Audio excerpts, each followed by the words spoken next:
ఇంటి ఆడబిడ్డ, అల్లుడు ఫోన్లు ట్యాపింగ్ చేయడానికి మీకు కొంచెమైనా సిగ్గు, శరం అనేవి ఉండాలి. అధికారం కోసం, పదవుల కోసం ఎంతటి నీచమైన దిగజారే మీరు మనుషులు కాదు, నరరూప రాక్షసులు.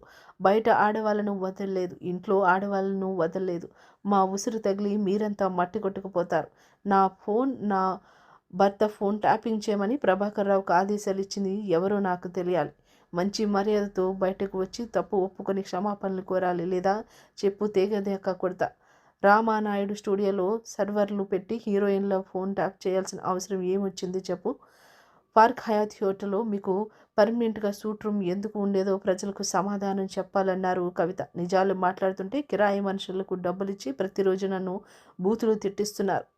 కోట్లు ఖర్చు చేసి నడుపుతున్న మీ దుబాయ్ షేక్ ముఠా సభ్యులు పుట్టు పూర్వత్వరాలు మా దగ్గర కూడా ఉన్నాయి. వాక్ స్వాతంత్రం పేరుతో సోషల్ మీడియాలో పిచ్చి కూతలు కూస్తే పరిమాణాలు తీవ్రంగా ఉంటాయని హెచ్చరించారు కవిత.